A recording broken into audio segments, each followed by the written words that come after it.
and more. Rock and roll. Come on, everybody, let's lose control. Brad and John, they're the ones to follow. Yeah, ready for the ride. It's the BJ Show. BJ Show. It is the BJ Show. It is a Monday TGIM. John, good morning to you. Good morning to you, Brad. Do you remember how to do this show? We've been 3 days without doing a show. It's 16 months of muscle memory, Brad. That's just about all I have to show for doing the show with you. Okay, before we get going into John's top three, I have two things to talk about briefly. Very sad day for the St. Louis broadcast community. Brian McKenna. Did you hear this story, John? I did, yeah.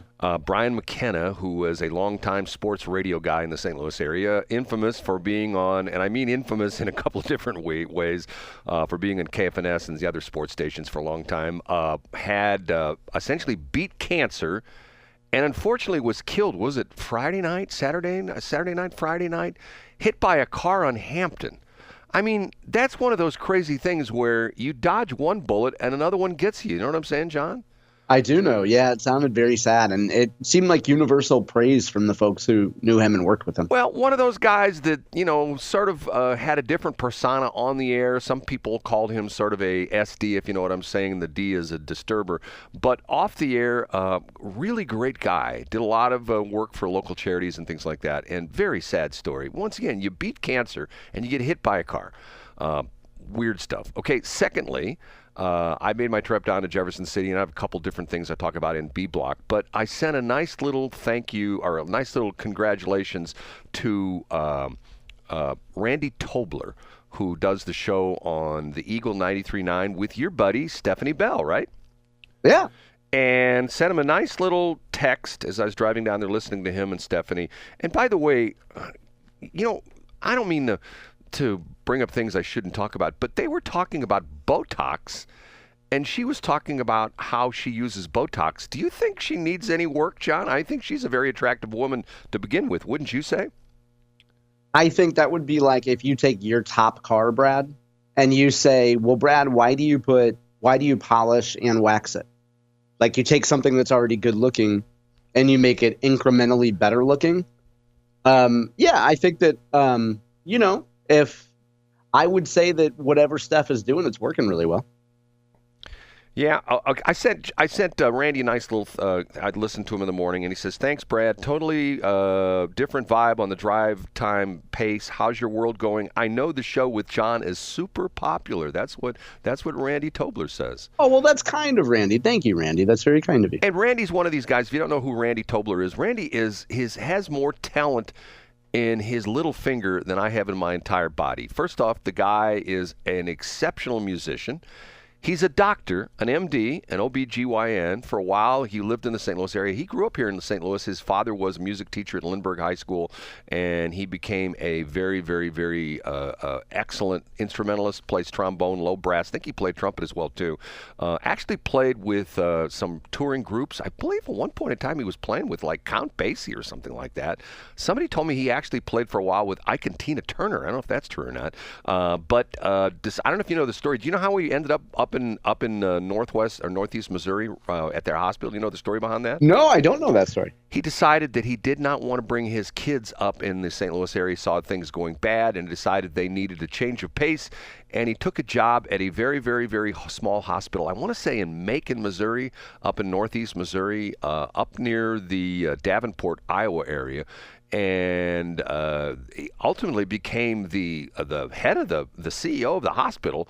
And then he retired from that and moved to Columbia, and now he's doing the morning show with Stephanie Bell on the Eagle, and then he gets off the air and practices medicine, which is, don't you and I wish we got off the air and did something that really made a difference in people's lives? You know what I'm saying? I think about that every day. I think to myself, geez, what do I do that helps people? Not much, but anyway. Okay. Wow, okay. There we go, Brad. That's off to a uplifting start. Let's not forget Brian Hauswirth is there, who's a veteran newsman. Yes. Who's fantastic. And, yeah, Brian Hauswirth is just awesome. You know, it's funny you should mention that. The last time I was through Columbia going down to Jefferson City, I heard Brian on the air doing a really interesting investigative report he was talking about.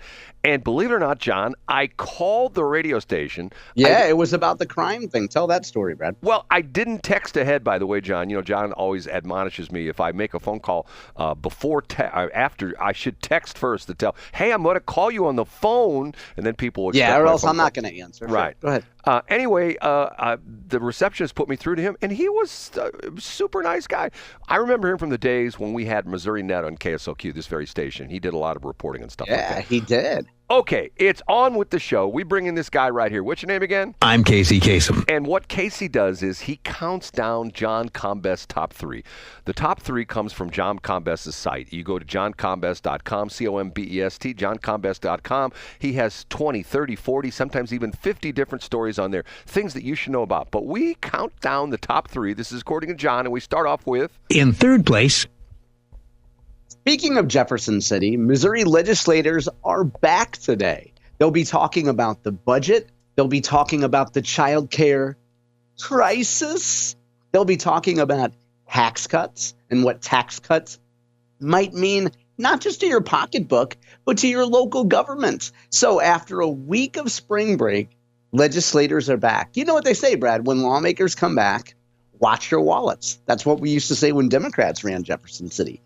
My prediction, my unsolicited opinion here, Brad, is that I don't think a whole lot's going to get done the second half. I'm just pretty pessimistic because I feel like Governor Kehoe cared most about getting his crime plan done.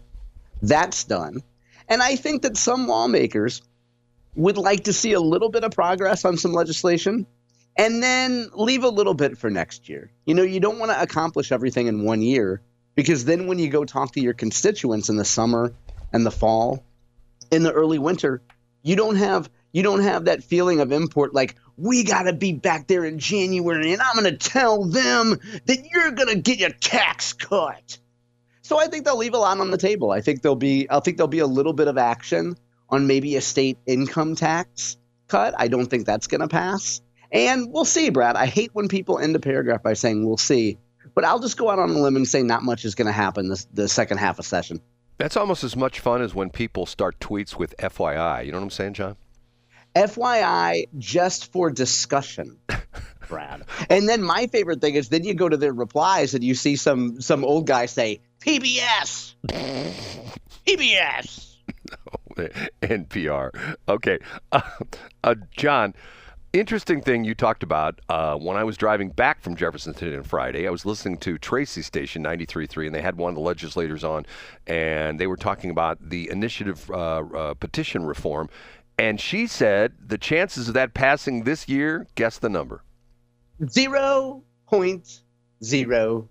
She was a little bit more optimistic. She gave it 10%. So, and who was she? Do you remember? I can't remember. Isn't that terrible? If she had a sweet voice, it might have been Holly Jones. And I don't think it was. I went to my gym the other day, and I saw 2 cars in the parking lot with Real Talk 93.3 stickers on them.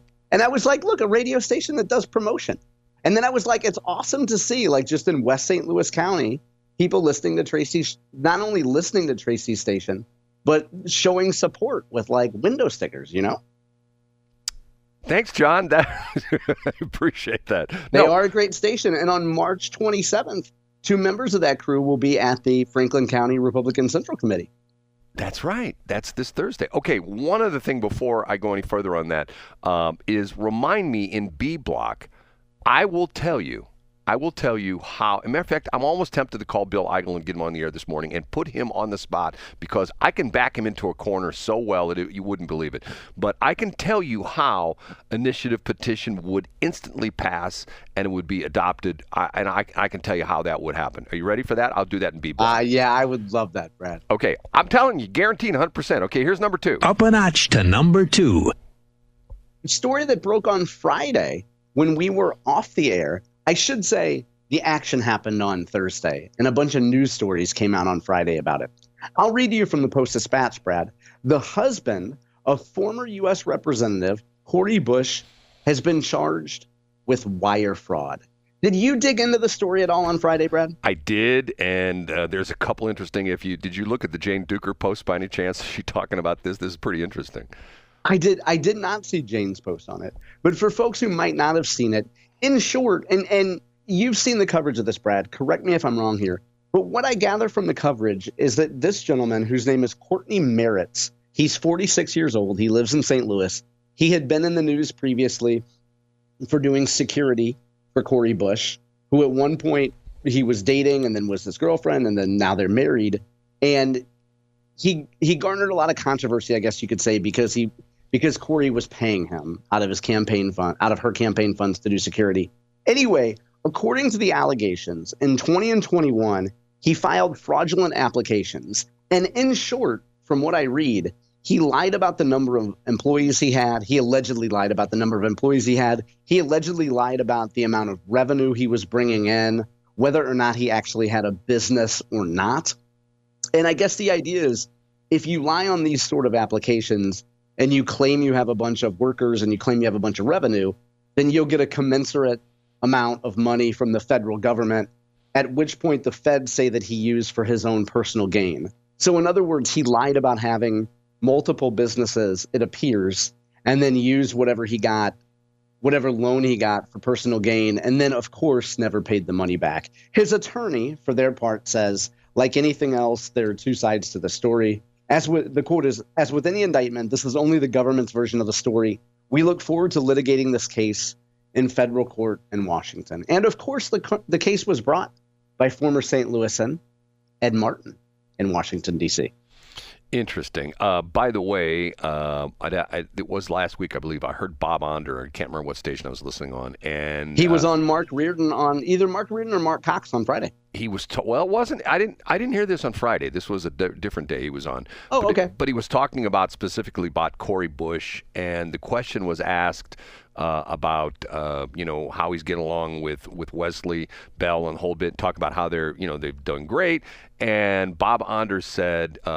Some of the newer congressmen told him that when Cori was one of the congresspersons, she did not talk to Republicans. Literally did not talk. If someone a Republican went up to her and say, "Hey, good morning, Cori," she would ignore them and she would not engage in conversation with any Republicans. Can you believe that kind of stuff? I mean, that almost sounds like the radio business. If I say hi to Tracy Ellis, she's going to send me a cease and desist letter. You know what I'm saying? I mean, it's just like... That's funny. Now, it's also possible that in her personal life, Cori could be an introvert. I'm sure there's Democrats in Washington who could point to Republicans who don't say hi to them. And maybe it's because they're jerks. Maybe it's because they're extreme introverts and they just don't want to have that conversation. Do you believe anybody who ends up in Congress is an introvert? Yes. Yeah. Seriously? Yeah, absolutely. How do you do that? You got to go and meet the public. You got to shake hands. You got to meet people. You got to go to rubber chicken dinners and stuff like that. You know what I'm saying?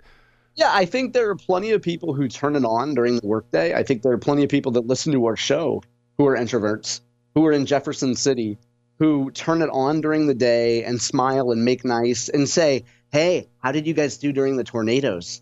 and force conversation, and then come home, sit down, and are completely exhausted. Okay. So they cosplay as extroverts because the job requires them to, but they're actually introverts. So when they go home, as they cosplay, they put on their Wonder Woman costume? Is that what you're saying, that they do the cosplay? No, they go back to who they really are. They cosplay during the day as lobbyists and legislators. And, "Hey, how you doing? Hey, I'll see you Tuesday." There he is. "Hey, who let this guy in?" But not everybody's like Brad Hildebrand. Not everybody has that as their genuine personality. Some people have to wear that mask because they're truly introverts. And by the way, I had a sales call on Thursday afternoon that was fascinating. I wish I could talk more about it, but man, I tell you what, I learned so much from my clients. And one of the things I talk about that I love about what I do is that I'm like a sponge. I love to soak up knowledge.